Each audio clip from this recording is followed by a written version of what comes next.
Hi, everybody. Welcome back. I'm going to do some gel plate printing here. I have two different sizes and I'm using regular copy paper. You could use anything you like. I normally print on tissue, and then when I glue it on to collage, the paper is invisible. But this time I'm going to do it on regular paper because I just want the support of a heavier paper, and we'll see where we can go with that. I'm just showing you all the paints I'm going to use, and I've got airbrush medium there to thin things out and rubbing alcohol to do some effect if it works. And I'll leave a list of everything that I've used down below in the notes. So I'm going to start off with sepia, and this is I don't know, I can't remember from the jar. I'll put it down in the notes if it's high flow acrylic or just fluid acrylic. The one thing I do know is it's highly transparent. I'm going to say this is high flow, and because I had previously cleaned my gel plate with Murphy's oil soap, which is great. The oil is good for rejuvenating the pad. It left some little bubbly, the paper, the paint reacted to it and made little bubbles like that. And I quite love it when that happens because you can't even possibly paint that kind of texture. This only happens by doing the gel plate, rolling it on, and seeing how it reacts. It's a lot of fun. I next use the Payne's gray, and even though it's a high flow, it's very, very dense with pigments, so it came on really strong, but that's okay. So it picked up again some bubbles from the gel plate, and that's really interesting texture. I like that, and because there was so much pigment there, there was more left on the plate. And I love how what's left over on the plate has a random pattern as well. You're going to see what I do today is all about making random patterns, which when I use it as a collage will look like fun, interesting textures. That's what I love doing. I absolutely love the days when I do gel prints like this. I'm going to break it up into two videos. And then I'm going to show you some fun projects in January that I can do using all these papers. Some of them might be abstracts in general, like I usually do, and I might do some abstract landscapes as well. And so some of these interesting patterns, just like this blue here, the interesting patterns can make interesting skies or water. I just love the intricacy and just the fun pattern on the page. So like I say, I'm just going to make a stash. So I pulled that up after adding more white, and I just love the effect, and I absolutely love what's left on the plate. I'm kind of wondering, should I put that with the gold? So I thought the other one had a lot of white space on the paper, so I'm gonna put it on here because it's a paler blue and see how the 2 work out together. Because I do wanna mix, I want some of them blue, I want some of them brown and gold, and look at the wonderful patina. Something that fascinates me is, when you're in the desert or you're somewhere and you see um, uh, the ruins of a place, or a homestead or something, and you see bits of metal laying around and that changes color, and the patina makes it really rough and discolored and multicolored like that, and I'm quite fascinated by that look, and so that's what I was trying to achieve there. So on the left, there was some blue, there was some gold, and I quite like that. And I'm pretty sure I'll find some use for it. Perhaps I'll get some use from maybe doing stones and rocks and boulders using that as the texture. Now I added a lot of white over top what was left on the print, and then I sprayed the rubbing alcohol, and I was hoping it would react a little more and make some bubbles, but it didn't. And that's because that white paint is very opaque compared to the rest. So I feel like the effect isn't as bold, but that's okay. So, and I love what's left over. So I really quite love how this turned out, really, really pebbly and textured. And I love what's left over on the plate. Look at the interesting character and pattern on there. So I'm going to add a little bit of sepia there because it's so transparent, and add that on there and see what we get. I've bought sepia before, which obviously was just a fluid acrylic, and it was way more pigmented. I quite like how this is so transparent. If you see my videos, and I hope you check more of them out, I do a lot of glazing with transparent fluid acrylics, and I love the effect of it. I love how you never know what's going to happen because transparency picks up layers beneath. And it's just so much fun. I'm an intuitive abstract artist, so for the most part. So I love, look at this. Look at the surprise that that gel plate gives. You can't possibly paint that. You couldn't think of doing that. It would take forever. What you do a few pulls and look what you get. Magic. And like I say, I'm going to have this in my stash, and who knows where it's going to take me someday. I've used the leftover sepia on the smaller pad, and I'm applying it to the left. And we'll see. I think I'll take that one and add as much as I love it like it is. And part of me doesn't want to ruin it because it could make a nice sky or something. But I can repeat that someday down the road if I need something like that. Right now, I'm just going with my gut, and my gut said do this. And the thing about being an intuitive painter like this is you've got to be bold and take chances. And the happiest results for me anyway are when I've taken a chance and I end up with these happy results. I quite love the patina on this page as well. That would really go well if I was to do boulders or rocks or something like that. I love the distressed effect. Now, there is something left over on there, and I think what happened is there's actually little bits of it feels like rubber cement on the plate. I don't know how that happened, but it's on there. And I'm trying to use a heavier paste white now so that I can brayer that out and then lift that.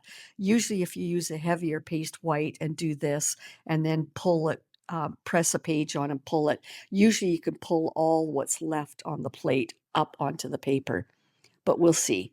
But before I do that, I thought that I would lighten the look of that page on the left. I liked what was happening, but I wanted to make it lighter. So we'll see what happens. That definitely lightened it up, and it changed it, absolutely changed it to something completely different. And I love that. That could be water. There are so many things that could become.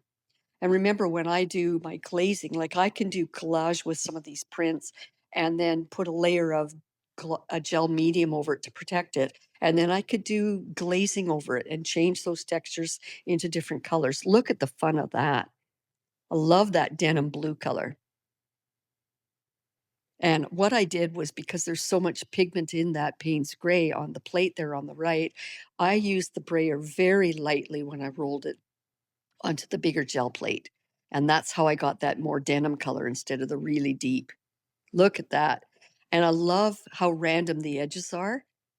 That could be already that you put those random edges. I don't want all my pages to be printed right to the edges and have rectangle prints. I love that that's very organic. So I was pointing out there that this brayer is made out of rubber. Some of them are a hard plastic. So when you roll it on and like there, it rolls on beautifully. But if you press too hard, you can lift it right back up onto the brayer. So I just wanted to point that out. That's something you can have fun with and play with and find your happy medium.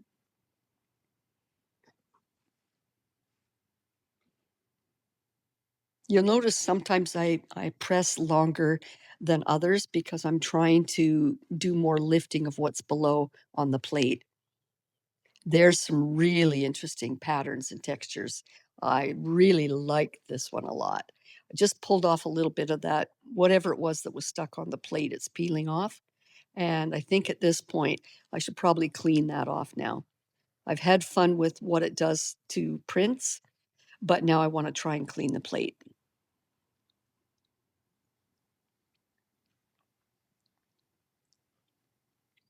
I'm pressing hard with the brayer, hoping I can lift some of that onto the brayer. It's not really working too well. It certainly lifts paint up, but it didn't lift those little things. So I've got some Murphy oil soap.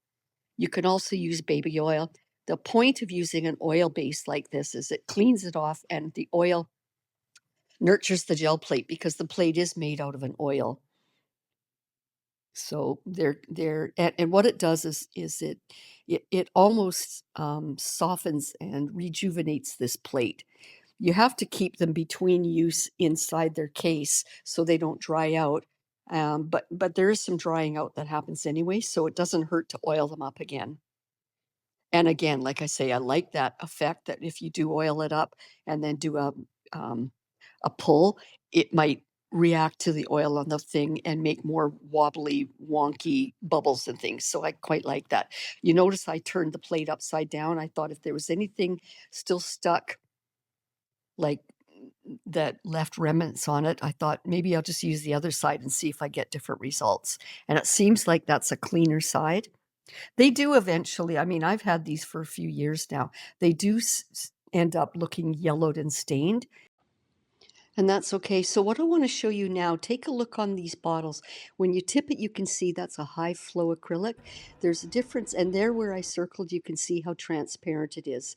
And take note of those when you buy your paints, because fluid acrylic, golden fluid acrylic is quite loose, but high flow acrylic is even more wet. And then the other issue is how transparent it is. So you have to look at those little bars on the top above the word and see how the paint reveals the bars or covers the bars.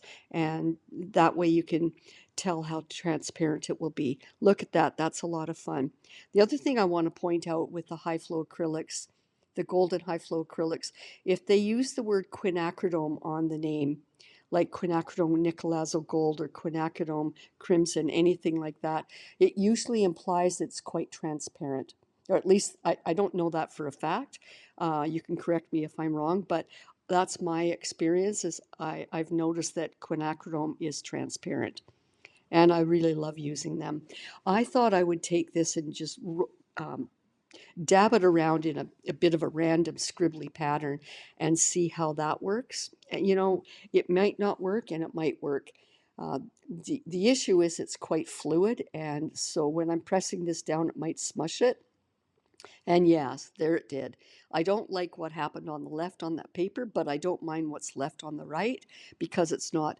I guess what I don't like is these transparent gold colors over top of the Payne's gray and the navy colors, because it ends up looking really muddy and dirty.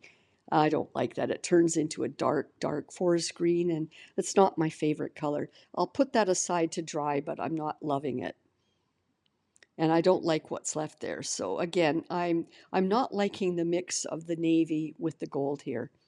I'm going to pull that off anyway and then see later if that's what I want to keep or not. I like my colors to be a little cleaner and happier. I can always change the colors with glazes later, but right now on my papers, I'm not loving this one either. I don't like the combination. You might, and really, I could keep that and use it in a forest scene or something like that. We'll see. I'm going to let them dry for now, and I'll decide later on what I want to keep. So I'm taking a baby wet wipe to wipe the whole plate down, as well as the brayer, before paint dries onto them.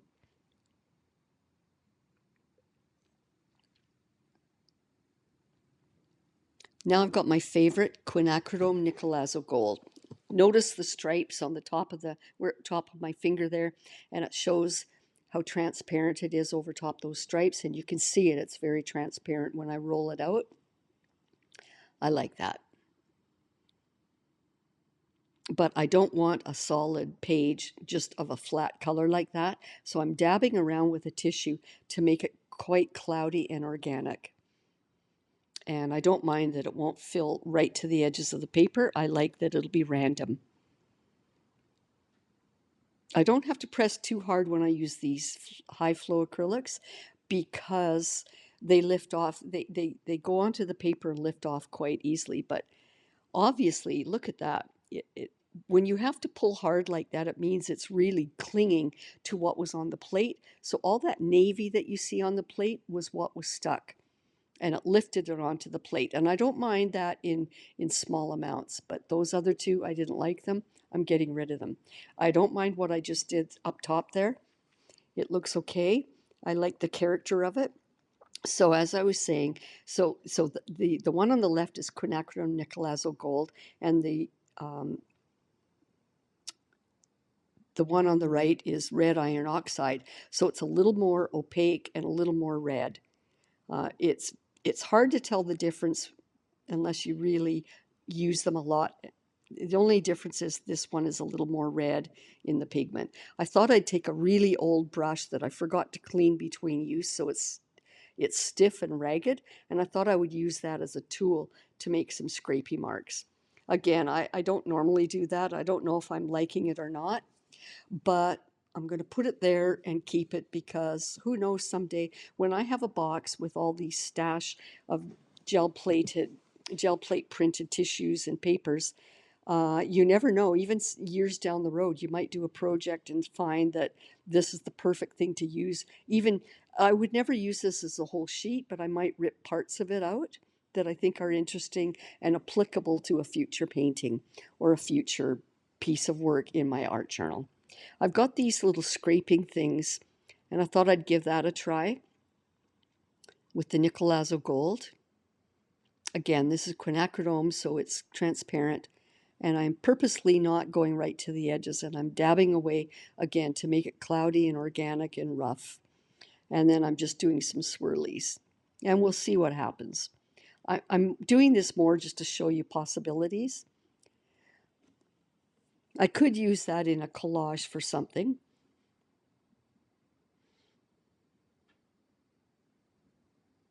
And if I don't have the supply, then I've got nothing to grab from. So I like to have a variety, even if it's not always exactly what I like. Someday down the road, it might apply perfectly for the piece I'm working on. So I'll put that up there and see what happens. I'm going to bring out some Indian yellow. This is a fluid acrylic, but not a high flow, so it's a little more opaque. I'm putting that right over top of that Nicolazo gold that was left over. And I'm going to use that as a blend. I didn't like using the gold with a blend over the navy, but I want to see what happens here with the Nicolazo gold. And that's interesting. I don't know. I might use it. I might keep it. I'm not loving it, but I might keep it. I'm going to add some fluid white, which I've got in in a dispenser that's got a fine tip on it, which I use for scribbling and writing over top work. And I'm just doing some random crisscrossing scribbles. And then I will see how that is when I put a pull over it. And I'm going to grab that one that has the heavy navy on it, that Payne's Gray Full Strength, and I'll see what happens here. It might cover up and mask the bubbles that I liked on that page, but bottom line, that page was too navy, too solid of a color, and I wanted to alter it. So we'll see what happens here.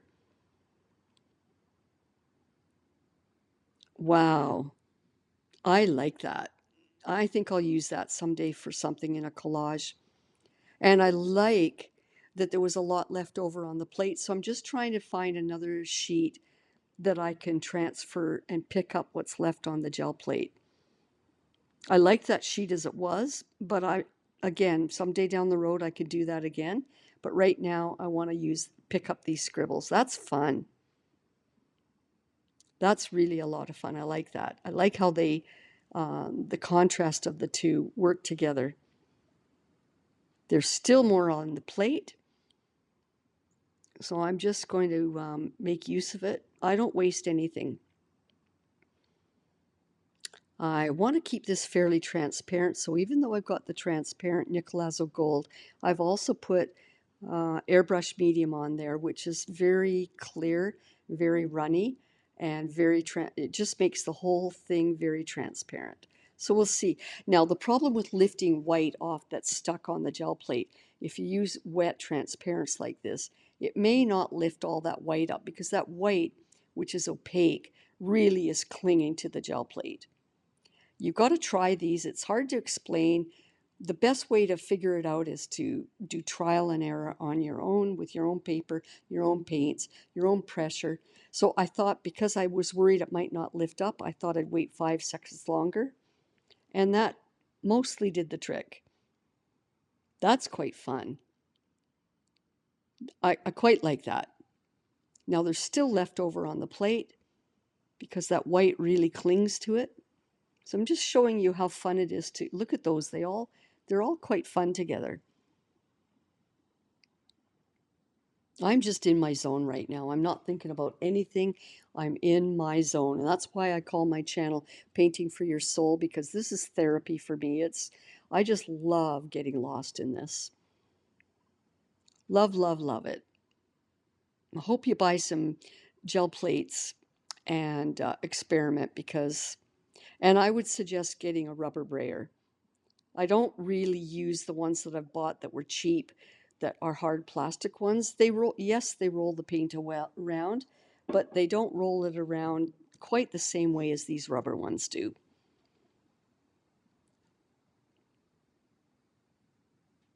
So because I've used white paint, which is heavier paste, I have to press it down more with my hands to give it a good press. So that's interesting. So I use the white to lift the remnants on the gel plate, and that's fun. I might print over that as well. I might do another pull with that page. We'll see. Now again, I hardly put any of the Payne's gray on that plate and pressed very lightly with the brayer, and yet look how deep that color is. There is so much pigment in that Payne's gray. So I'm going to use that white page that I already printed on and see what happens when I add this Payne's gray to it.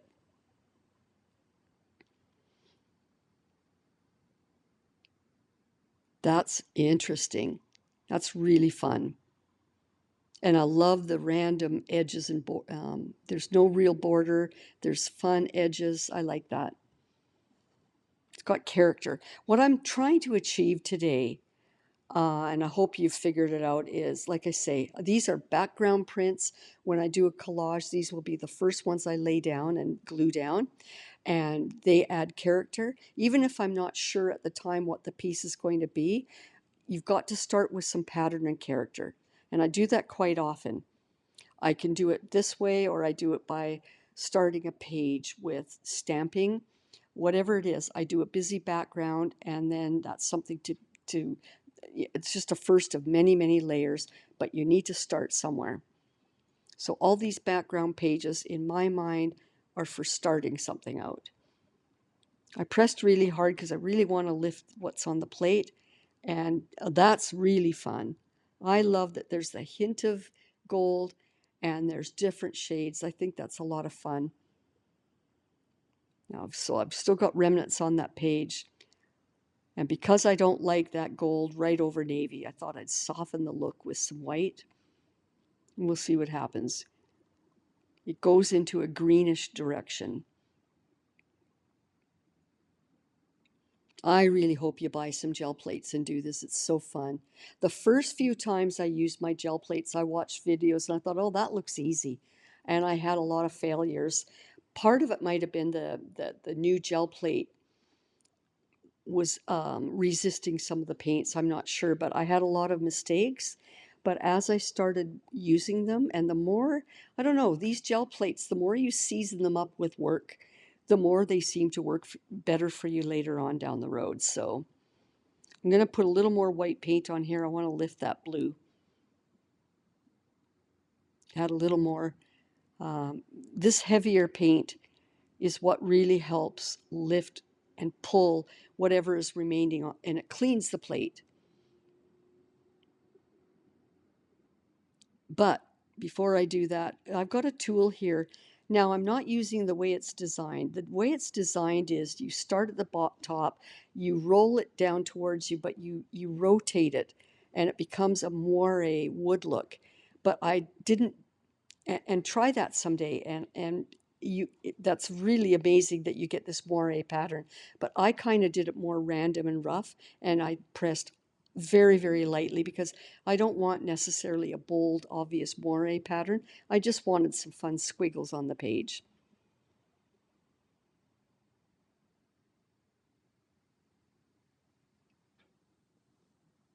And that's fun. I like that.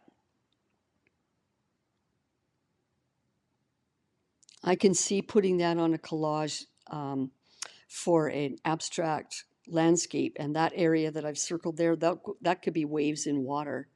And then you could glue that down, put a layer of matte medium just to seal it, and then glaze over it if you want more blue. But the idea here is to get the imprint of the pattern and the texture.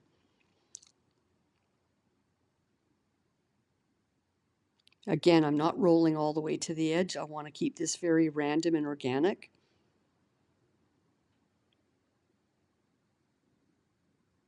And now, because it's quite transparent and liquid, when I sprayed the rubbing alcohol, look at what it did. It just reacted with the paint and it makes this phenomenal pattern. Love that. You couldn't paint that either. You have to do it by doing these techniques. So this I know I'm going to love. I don't have to press too hard because it's very liquid and very transparent. But I'll give it the reason why I'm pressing down isn't to press hard so much as just not to push it around side to side because it could be slippery. I quite like that there was remnants from the gel plate. That dark navy in the middle there created a bit of a pattern and squiggle, and I like that. This is exactly what I was going for today. Again, these are just for backgrounds to get me started on my art journal and some paintings. And when I glue those down and mix and match them and create collage, I won't know until then what the painting is telling me needs to be done next. It always happens at the moment, but I can't, again, have any of that happen, any of that magic, if I don't make a big stash, a big supply of all these wonderful prints. I'm going to leave it 5 seconds longer because of that white. I want to really lift off what's on the plate. And it didn't lift at all, but look at how fun that one is.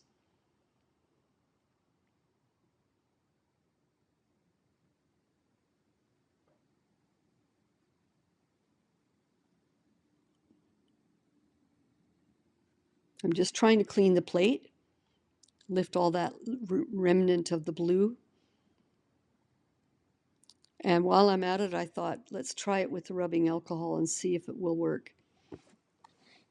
But as I said before, it's not working very effectively on this because of that heavier white paint.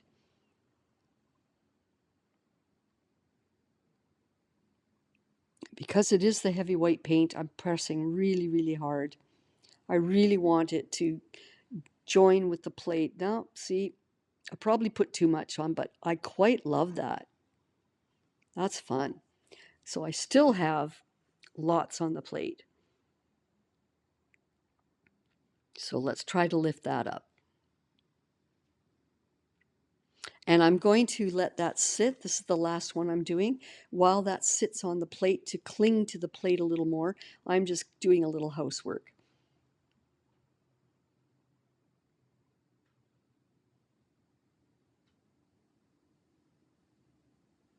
And that worked because it pulls more of the gel plate, cleans it up quite nicely. And I love how organic that is once it lifted all the remnants on the plate. These last three are really fun, and they work together. That could be a stormy sky. The sky's the limit. The sky's the limit, excuse the pun. But anyway, I've got a wonderful stash here now. Now I just want to clean that plate. I thought I'd spray some rubbing alcohol because that also lifts paint. But it also dries the plate surface of the gel plate. So again, I probably would have been better to have used the Murphy oil soap again, or a little smudge of baby oil. So here's the reveal. I'm really happy with my stash. There are so many possibilities there. Thanks so much for watching, and I really encourage you to give this a try. And if you could please like, share, and comments. I love comments. So please like and share and keep watching because it encourages me to give you more. And have a great day. See you next time.